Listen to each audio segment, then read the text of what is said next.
আসসালামু আলাইকুম। সবাই কেমন আছেন? আশা করি সবাই ভালো আছেন। অনেক দিনের ইচ্ছা ছিল যে মুখ দিয়ে ধোঁয়া বের হয় ওই বিস্কিটটা খাওয়ার। আসলে মূলত এটা বিস্কিট না, একটা চিপস।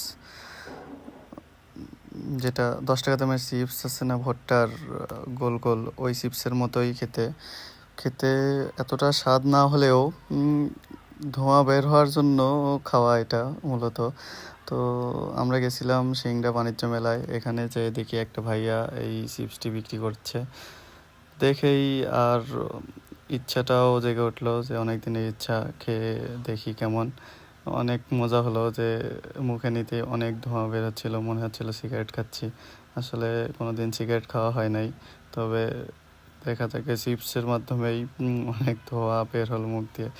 অনেক আনন্দ পেলাম খেয়ে, কিন্তু টেস্ট নেই বললেই চলে, কোনো প্রকার টেস্ট নেই। আপনারা যদি টেস্টের জন্য খেতে চান তাহলে খাওয়ার দরকার নেই।